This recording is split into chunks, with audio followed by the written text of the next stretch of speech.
రోజు మనం భారతదేశం నైసర్గిక స్వరూపం గురించి నిన్న మొన్న ఒక వీడియో చేశాను. దాని కంటిన్యూషన్ చూడండి, ఇంకా బాగా అర్థమవుతుంది. మనం ఏమేమి చూసాం? ఉత్తర పర్వత శ్రేణులు,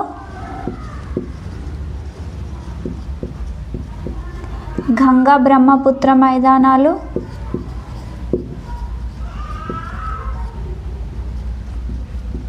నాతో పాటు మీరు అంటుండండి, వర్డ్స్ మీకు నోటెడ్ అయిపోతాయి. తీర మైదానాలు, ద్వీపకల్ప పీఠభూమి,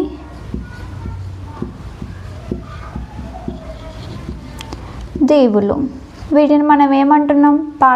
భారతదేశం యొక్క నైసర్గిక స్వరూపాలు అంటున్నాం. అయితే ఉత్తర పర్వత శ్రేణుల గురించి నేను వీడియో చేశాను, చూడండి.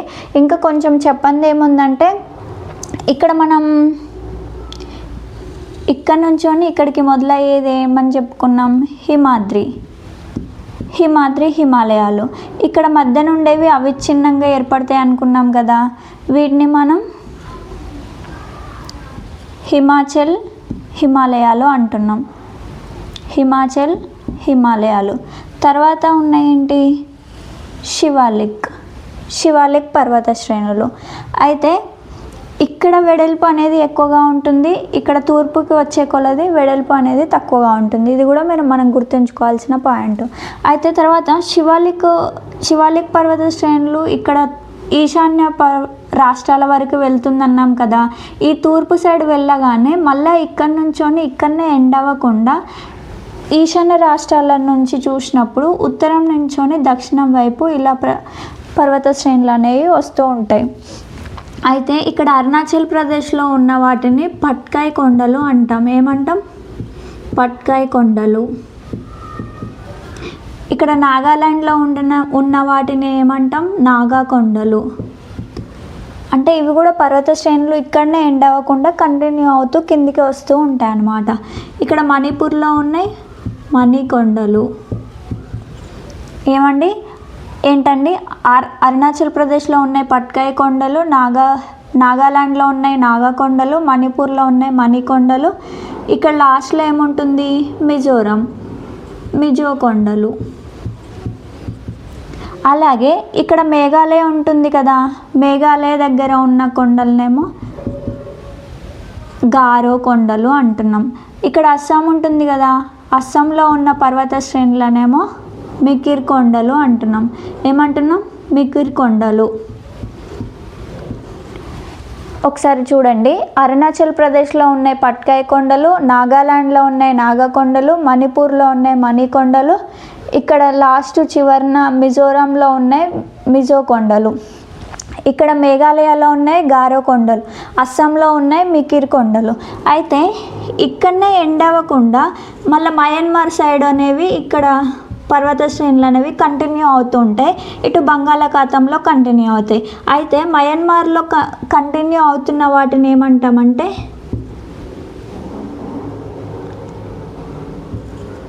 అరకన్ యోమా అంటాం. ఏమంటాం? అరకన్ యోమా. అంటే ఇవి ఇక్కడనే ఎండ్ అవ్వకుండా మళ్ళీ ఇటు మయన్మార్ కూడా ఒక భాగం వెళ్ళిపోతుంది, బంగాళాఖాతం సైడ్ ఒక భాగం వెళ్ళిపోతుంది. ఇటు మయన్మార్ వెళ్ళిపోయిన భాగాన్ని మనం అరకన్ యోమా అంటున్నాం. మరి ఇక్కడ ఉత్తరం నుంచి దక్షిణం వైపు ఉన్న ఈ కొండలన్నిటిని, ఈ ప్రాంతాన్ని మొత్తం మనం ఏమంటున్నాం అంటే పూర్వాంచల్. ఏమంటున్నాం? పూర్వాంచల్.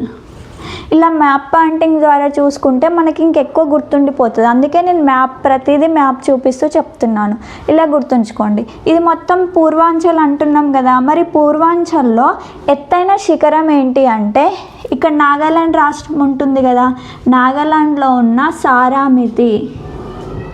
ఏంటండి?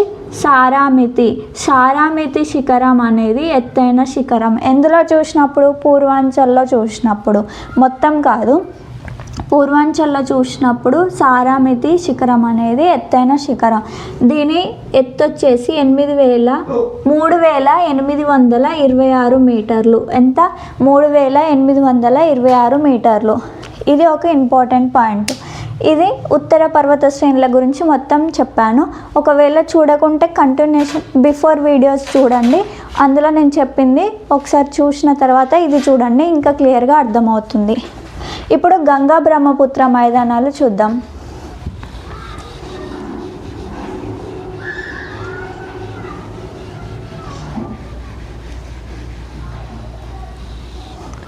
గంగా బ్రహ్మపుత్ర మైదానాలు ఎక్కడి నుంచి ఎక్కడికి ఉంటాయన్నాం?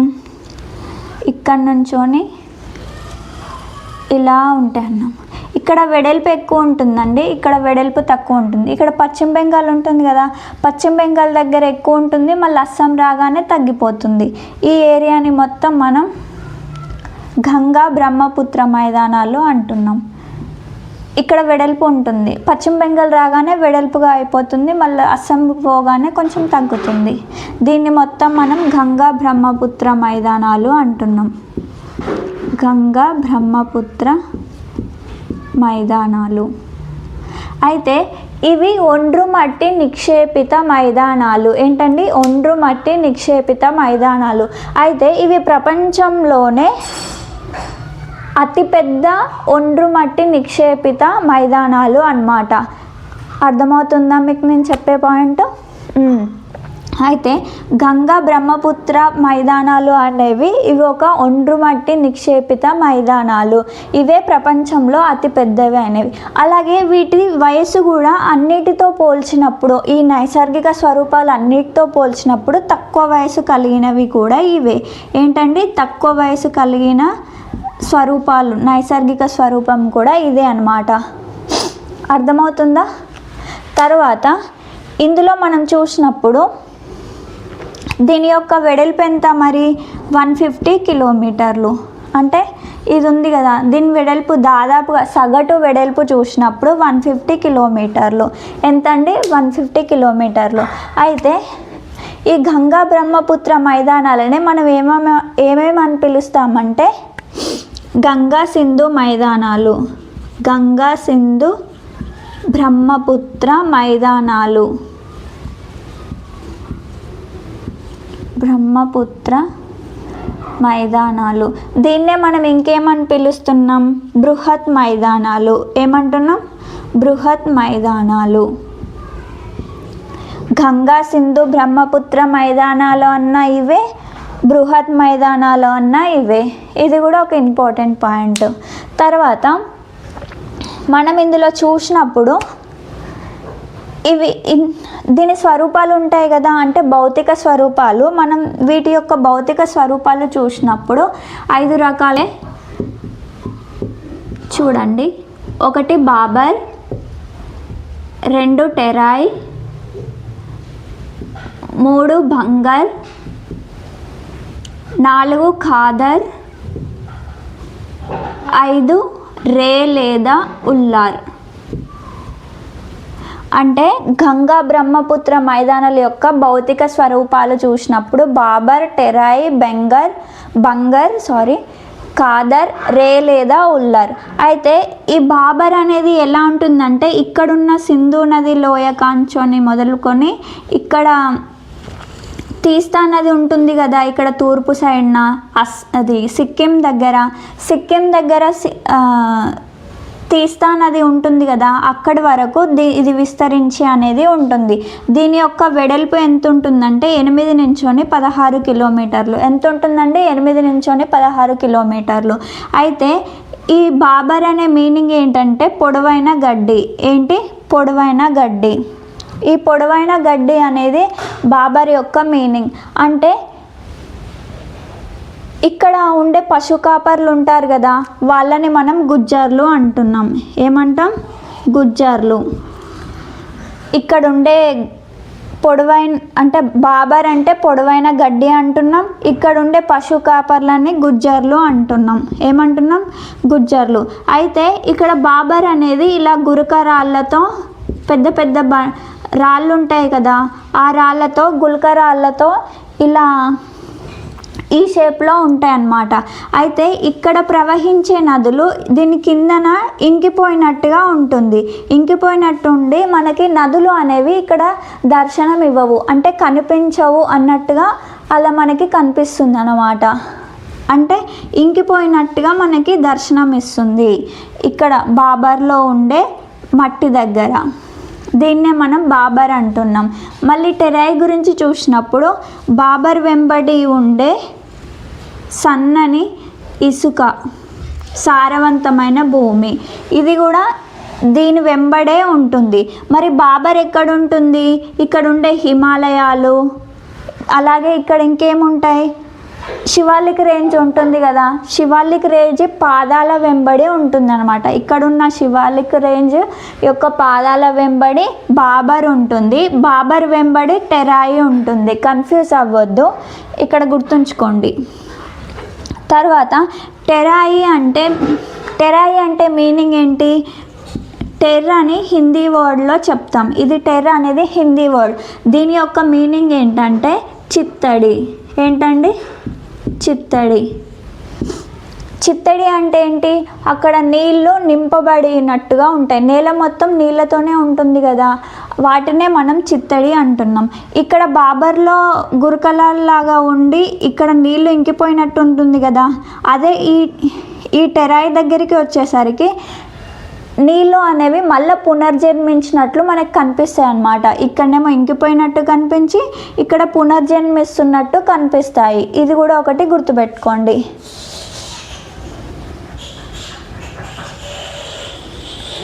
అయితే టెరాయి అంటే ఇది ఒక సారవంతమైన నేలలు అన్నమాట.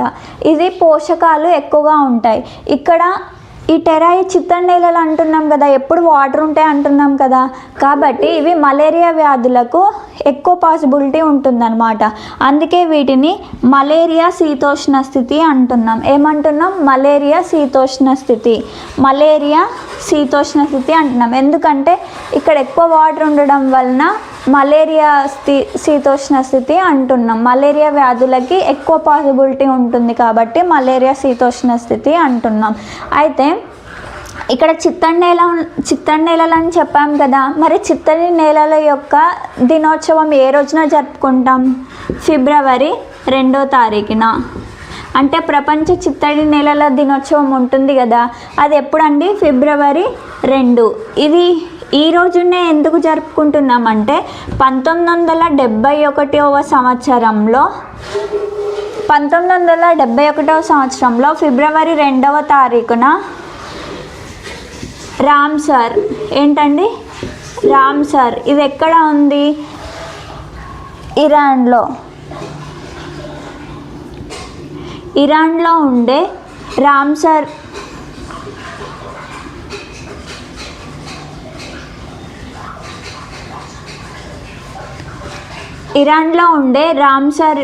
రామ్సర్ ప్లేస్లో చిత్తడి నేలల పరిరక్షణ గురించి ఒక సదస్సు అనేది జరిగింది. ఆ రోజు జ్ఞాపకంగా మనం ప్రపంచ చిత్తడి నేలలు అనేది జరుపుకుంటాం. 1971 సంవత్సరంలో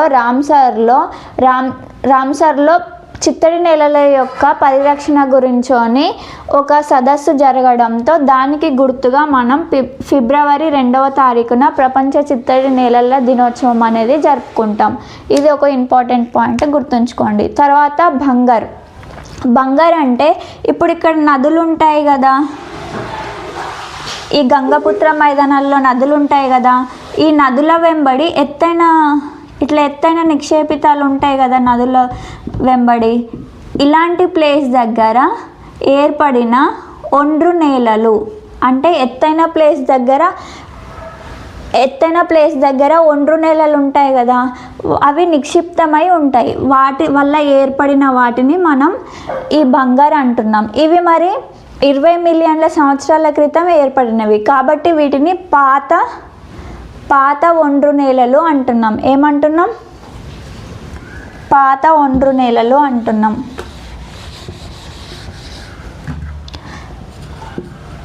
పాత ఒండ్రు నేలలు అంటున్నాం. ఇది ఒక ఇంపార్టెంట్ పాయింట్, గుర్తుంచుకోండి. తర్వాత ఖాదర్ అనేవి కొత్తవి. ఇక్కడనేమో ఎత్తైన నదుల వెంబడి నిక్షిప్తమై ఉన్న నేలల్ని ఒండ్రు నేలలు అంటున్నాం. ఇదంతా నది అనుకుంటే ఈ ఎత్తున ఉన్న దగ్గరనేమో ఈ బంగారు అనేది ఏర్పడుతుంది. వీటినే మనం పాత ఒండ్రు నేలలు అంటున్నాం. ఖాదర్ అంటే కొత్త ఒండ్రు నేలలు. ఇవి ఎలా ఏర్పడతాయి అంటే ఇప్పుడు వరదలు వస్తాయి కదన్న, అంటే ఇవి ఏటేటా ఏర్పడుతూ ఉంటాయి అన్నమాట. ఏటేటా ఏర్పడుతూ ఇప్పుడు వర్షం పడినప్పుడు వరదలు అనేవి వస్తాయి కదా, ఆ వరదలకు కొట్టుకొచ్చిన ఒండ్రు నేలల మట్టి ద్వారా ఈ ఖాదర్ అనేది ఏర్పడుతుంది. అందుకే వీటిని మనం కొత్త ఒండ్రు నేలలు అంటాం. ఏమంటాం? కొత్త ఒండ్రు నేలలు.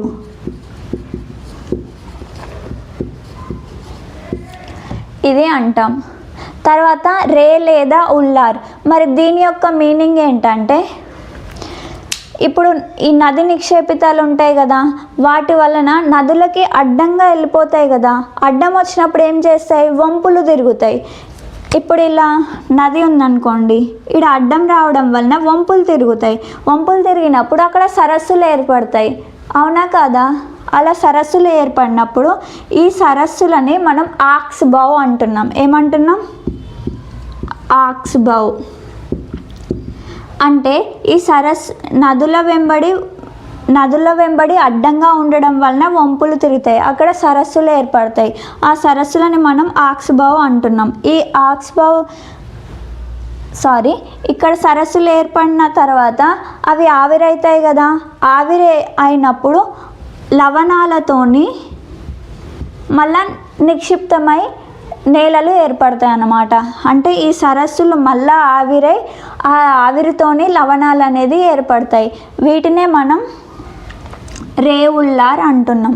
అంటే ఫస్ట్ నదులు అడ్డంగా రావడంతో వంపులు తిరిగిన తర్వాత చిన్న చిన్న సరస్సులు ఏర్పడతాయి కదా, సరస్సులు ఏర్పడిన తర్వాత అవి ఆవిరి యొక్క లవణాల ద్వారా ఏర్పడిన వాటిని రే లేదా ఉల్లార్ అంటున్నాం. అర్థమైంది అనుకుంటా. ఓకే, తర్వాత ఇప్పుడు మనం వీటిని ఎన్ని విధాలుగా విభజించవచ్చో ఒకసారి చూద్దాం. అంటే భౌతిక స్వరూపాలు చూసాం కదా, ఇప్పుడు గంగా బ్రహ్మపుత్ర మైదానాల్లో విభజన ఎలా ఉంటుందో ఒకసారి చూద్దాం. ఏంటండి? గంగా బ్రహ్మపుత్ర మైదానాల యొక్క విభజన ఎలా ఉంటుందో ఒకసారి మనం చూద్దాం.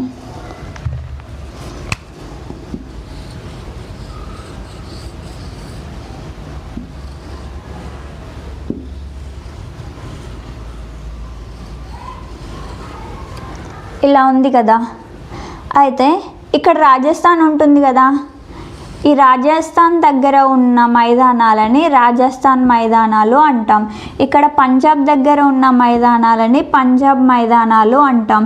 ఇక్కడ గంగా ఉంటుంది కదా, ఇక్కడ ఉన్న ప్లేస్ని అప్పర్ గంగా మైదానాలు అంటాం. అంటే ఎగువ గంగా మైదానాలు అంటాం. ఏమంటాం?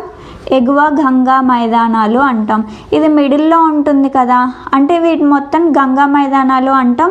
దీంట్లో మళ్ళీ విభజన ఉప్పర్ గంగా మైదానాలు, దీన్ని ఎగువ గంగా మైదానాలు, ఇక్కడ మిడిల్ గంగా మైదానాలు అంటే మధ్య గంగా మైదానాలు, ఇక్కడ లోయర్ ఉంటుంది కదా, లోయర్ గంగా మైదానాలు అంటాం. ఇక్కడ బ్రహ్మపుత్ర లేదా అస్సాం. ఏమంటున్నాం? బ్రహ్మపుత్ర లేదా అస్సాం మైదానాలు అంటున్నాం. ఇప్పుడు అర్థమైందా? అంటే గంగా బ్రహ్మపుత్ర మైదానాలు అనేవి ఇలా 1 2 3 4 5 6 ఈ 6 విధాలుగా విభజన అనేది ఉంటుంది. ఏంటిదండి? గంగా బ్రహ్మపుత్ర మైదానాలు. గంగా బ్రహ్మపుత్ర మైదానాలు వీటినే మనం గంగా సింధు బ్రహ్మపుత్ర మైదానాలు అని కూడా అంటున్నాం. బృహత్ మైదానాలు అని కూడా అంటున్నాం.